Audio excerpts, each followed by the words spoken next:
Hey Internet, it's RJ. Welcome back. Thanks for tuning into this show today. Now today is Sunday, so you know what that means. We're going around the net with all the news you can use in the week that was in credit and finance. So, on the docket for today, after having a somewhat slower holiday week last week, we are action-packed this week. We've got Wells Fargo teasing a new business card. We have Bank of America getting fined. We have a lot of American Airlines refreshes. We have a major partnership breakup between MGM and Hyatt. And of course, we will close with an American Express offer gone horribly wrong. So of course, if that sounds interesting to you, then go ahead, press the subscribe button, and let's get to work.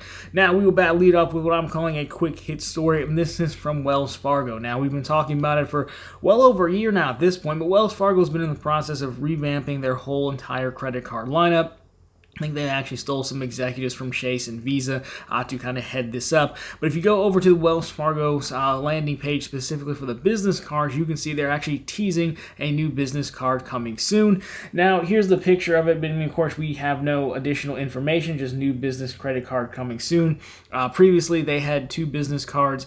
I have one of them myself. It's a business platinum because everything has to be called platinum. It's a more classic 1.5x card. And then they had another one that was kind of more for their actual higher revenue generating businesses. So those are both down from the page. Now, as an existing card holder, which I probably need to cancel that at some point, but I haven't seen any documentation come from them. You can, again, kind of see the new design of the card coming. So, more details to come. You know, a lot of us did pick up that business card during the Wells Fargo, massive business checking offer they had last year. So, really, right now, I'm keeping my eye on it to see if, it's something I should actually just cancel and can get back in line for another promotional offer, or if this card will somehow miraculously be, good enough and have value, which I probably doubt it, but new cards are always fun. So, there is that. Now, to something less optimistic, more pessimistic, is Bank of America in the news because they've been fined very heavily by the CFPB and the OCC, so Consumer Financial Protection Bureau, Office of the Currency of the Comptroller, for doing what banks sadly do, I guess. Unfortunately, there's nothing new here, but they keep doing it. This is actually, I think, the third time since 2014 BofA has been fined a large amount of money. So if we take a look at it, this here is from the CFPB posting, I should say. So today, a few days ago, but the Consumer Financial Protection Bureau ordered Bank of America to pay more than $100 million to customers for systematically double-dipping on fees imposed on customers with insufficient funds in their account, withholding reward bonuses explicitly promised to credit card customers, and misappropriating sensitive personal information to open accounts without customer knowledge or authorization. They go on to say who they're paying, so some of that money is actually going to make customers whole again. Of course, they're going to pay $90 million to CFPB and $60 million in penalties to the OCC. So, unfortunately, it just seems like it's par for the course. Now, it looks like this was for folks who came in branch to open accounts, which, again, I don't think most of us do unless you absolutely have to. It doesn't make it any better. It almost makes it worse because when you go into a branch, there's a given level of trust to that banker, to that loan officer, whoever it is. And those are generally the people who need help, need the accounts explained to them. So overall, I think the question is really more so in my opinion, I guess we like to say, banks are evil or companies are evil, but really companies are just run by people, right? And it's people ending up making these terrible choices to harm others for their own gain. It's unfortunate to see because at this point you kind of look around, so where is your information and your money truly safe at? And I don't really know the answer. I mean, as much as we love JP Morgan around here in the House of Diamond, would we really be surprised if next week there's a story about them? I mean, probably not. And this is all just opinion now, but my opinion is that we have more say in it as a whole than we would think, because I remember when the Wells Fargo thing happened, yes, it's a big deal for sure, but since then, I think we've gotten more and more desensitized to this. And also, Wells Fargo remains as the third or fourth largest bank in the country, which tells me we can all collectively say we care, but unless you actually take action by moving your money somewhere, how much did you really care? But then once again, where are you going to move it to? Would it be surprising if this happened anywhere else? So I don't necessarily have the answer for you. I know a lot of people had asked me about this topic. That's what happened, a classic opening accounts with other people's names, withholding credit card rewards, which seems odd and kind of pointless really because it's not your money. I assume it gets paid out of the corporate account unless it's like a branch marketing offer, which is rare. And of course, double dipping on funds, which just seems unnecessary, honestly, given that they are the number 2 largest bank in the country. Like, I just don't know that the gain would be there from this versus what they are actually getting from it. But that is Bank of America, unfortunately, letting us down. Now, it doesn't get any better in the news because we have a large breakup coming in the world of travel. So longtime fans of travel, especially with Hyatt, have known that you can take Hyatt status and match it over to MGM properties and vice versa. This helps out helps out a lot in Vegas and then on Atlantic City as well. I think Credit Shifu or Ben Hedges had a really good video where he took he did it with Wyndham, but he basically showed how you can get like every single status by just status matching. Well, that is coming to an end again between Hyatt and MGM. They are officially breaking up. I feel like we've talked about them potentially breaking up in the past, but this time at least it looks official. And they may have even updated Facebook for all we know. But dates to know. If you're watching this on Sunday, well, you can no longer do the status matching anymore. The last day for that was July 14th, which is another reason why you should read profitablecontent.com, because we did have the story over there before we made the video. Now, the breakup is actually happening on September 30th, so that's going to, it's officially going to end. Now, of course, we did say status matching is ended already, but it will still carry through if you already status matched. So Hyatt status to MGM by July 14th of this year, then you'll keep it through January of next year, and then the vice versa, MGM to Hyatt, you'd keep through February of next year as well. So you do get a little bit more time, and the Hyatt points can be redeemed at MGM properties until September 30th, the official day of the breakup. So overall, that is unfortunate to see. I do know a lot of travelers who did like that. Because their MGM does have a credit card loyalty program, but I'd argue it's much easier. Many people have Hyatt, and then you can kind of cash in on the MGM like when you need it. Unless you're a hardcore Vegas or Atlantic City person, I don't know that many people staying at MGM that much versus Hyatt. When you combine them, it was a pretty slick deal, but unfortunately, as they say, all good things. Now, with that, we're moving to American Airlines, and they are making some massive changes. Now, this has, firstly, we'll talk about their credit card, specifically the executive card, and we will also talk about Admirals Club lounges and memberships. So, I did have some folks send this in to me who are card holders.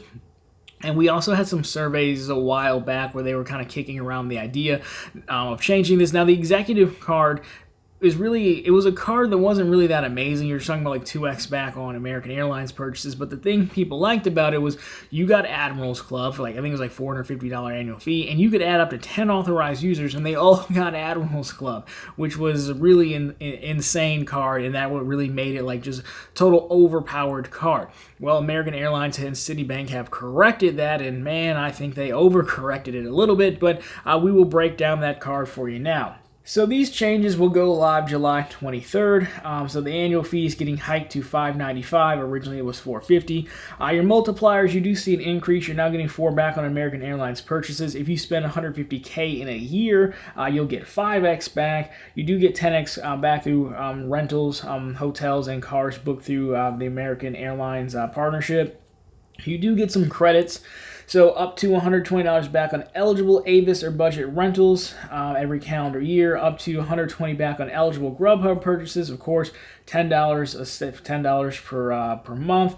Up to $120 Lyft credits, $10 per month. After you take 3 eligible rides, then you get your 4th ride free or discounted, basically. There's also a loyalty bonus, so 10,000 loyalty points bonus after reaching 50,000 loyalty points in their status. I'll be honest, I don't know much about American Airlines' loyalty program. You could get an additional 10,000 loyalty point bonus after reaching 90,000 points in a qualification year. and they do carry over some existing benefits. The Admirals Club membership, the TSA pre global entry, the first check bag, and the 25% savings on eligible American flight in-flight purchases, that all carries over. In addition to that, authorized user fee. It's now $175 for the first 3 authorized users, and then you get $175 per user after that. And then the welcome offer will be 100,000 points after 10,000 in spend within the first 3 months, which seems aggressive, honestly, but there you go. So overall, I mean, they took the credits and really ran with it. I mean, they raised American Express pretty hard there, and we'll talk about American Express towards the back end of this show. I think 3 rides is excessive to get the 1 lift credit. But again, we say it all the time. I personally don't like these credits where the money's doled out as an allowance and it doesn't roll over.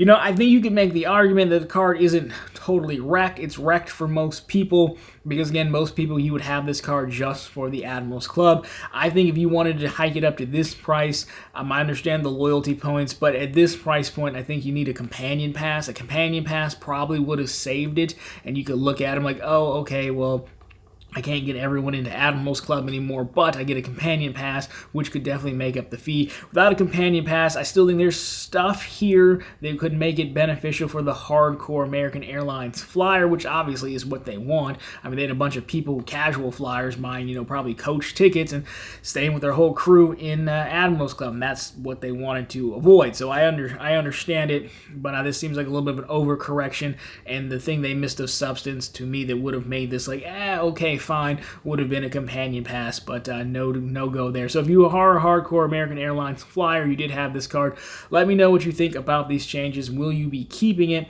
I'd love to see what you guys are thinking on that. Now, if you really love American Airlines Admirals Club and you want to get into it, well, there's some interesting news here. They are doing a refresh. We've talked about this before. They're doing a bit of a redesign across the board, which is always good, but that's not coming for free. So, here we have it. American Airlines Admirals Club is their version of an airport lounge, and of course we have a video on it that will now be outdated because we have the old prices. I guess we have to do that again.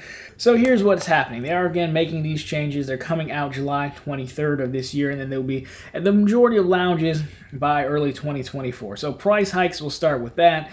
The membership fee will go to $850 or 85,000 American Airlines miles. Currently, it sits at $650. Day passes, you can still get them.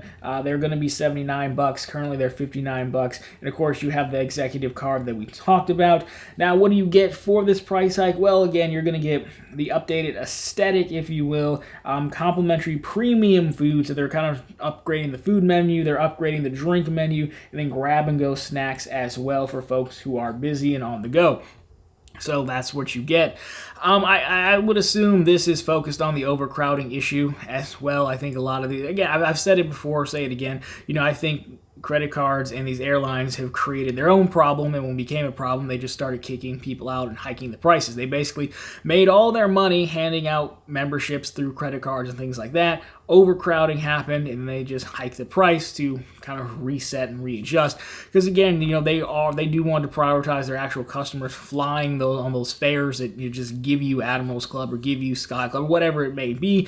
And this is no different. Now, I do think the lounge updates need to happen. Again, I know Capital One only has 1 lounge open. Chase only has 1 lounge open here stateside as well. But we can see the war for the airport lounge space is growing. So I think they needed to make these changes. And who's to say? I mean, we have to wait to, TPG and those guys go out and visit the lounges to understand what it's really worth and what they've done. I don't think these changes, I guess my overall point is I don't know if these changes warranted a fee increase, because this is just part of playing the game and competing and staying relevant, in my opinion. But again, I think that goes to the overcrowding. You get rid of, you know how everyone's getting in through these executive cards, so you can sell more cards, hike the price on the memberships. That should help with the overcrowding. We've seen this playbook before. So overall, if you're an American Airlines person, again, let me know down below what this does for you, what you think of it. Now, we have a story from American Express that I find funny, but also not funny, sort of. Well, so American Express, they have these American Express offers that people love. Primarily, the better offers are on the Platinum and the Gold card. Well, they were running one for basically it was like a spend $100 and get $100 back. And this kind of quote-unquote luxury online office supply store sorts. and it did not go as planned. So we'll just take a look at it, because we have an honest press release or a tweet, whatever it was, from the actual one of the owners of the company. So the company was Elegant Office, and here's what they're saying. So we launched a credit card promotion on June 30th this year that offered American Express customers the opportunity to spend $100 and get $100 back within hours. Our site was swamped by thousands of orders, most placed at the bare minimum required to see the promotional payout. Unfortunately, the sheer number of minimum orders placed within the first hours is enough to financially ruin our business. As a result, we have been forced to cancel all outstanding orders while we work to resolve this matter in a way that honors our customers and allows Elegant Office to remain a viable business.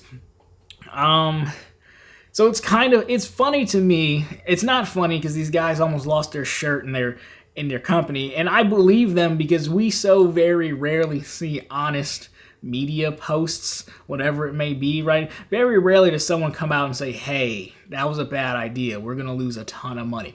More often than not, they would come out with, we're running out of supply, or while supplies last, what have you, right? So I respect the fact that they were honest about it.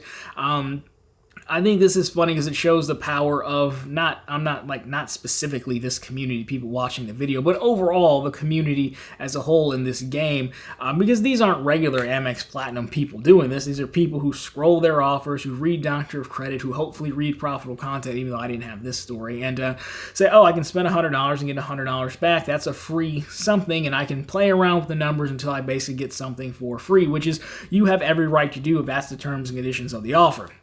Now, we'll never know the back-end details of this. I kind of blame American Express a little bit, because American Express is way too guarded and way too sensitive to understand, to not know that something like this would happen with a promotion like this. So if you get this company who has no idea, I'm surprised they didn't, quote, advise them a little bit better on the promotion where they were going to run before they sold it to them. So I'm going to give them a little bit of blame on that. Now, if you scroll through Reddit, I don't know if this is happening to everyone, but I did see a post or two about this Elegant Office offer where folks were saying, hey, the American Express was actually clawing back some of the offers, and that this Elegant Office store was actually just outright rejecting any order being made by an American Express card, even if you went through PayPal or something like that. Which I don't even know if that would work for the offer, but they were just trying to do that to do damage controls. I mean, we've seen this from time to time on the bank account bonus channel we have here. Where banks, they just get in over their head on these offers. They don't know that the power of the community is going to reach out and get them like that. So I guess overall, I'm just really surprised Amex let this happen. Maybe they don't care. Maybe they told them and they didn't listen. I don't know. We don't know. So I'm not going to totally blame them. So I do feel bad for the people that are like, hey, this is going to ruin us. They sell way overpriced office supply stuff too, so I don't know what that's about, but anyways, I thought it was kind of fun just to illustrate the power that we all have as a collective. We are small, but a very expensive group. So if you did take advantage of this, if you have any updates on it, let us know down below how that's playing out. Anyways, guys, that's going to do it for another action-packed week here for the news. So, of course, if you like this one, drop me a thumbs up down below. If you found it particularly interesting, consider subscribing to the channel. Of course, we're posting content just like this every single week and right back here every Sunday with all the news you can use in the week that was in credit and finance. And, of course, every single day over on profitablecontent.com, where we have the latest news stories. We have bank account bonuses and we have credit card offers, so go check that out to always be up to date and most profitable information at your disposal. Anyways, guys, let me know what else you've seen going on in the news this week. Definitely had a lot going on. What do you think about these stories? Did you take advantage of the Amex offers or the American Airlines tragedies? Love to get your thoughts on that. But anyways, guys, that's going to do it for this one. As always, thank you so much for watching, and talk to you very soon this week.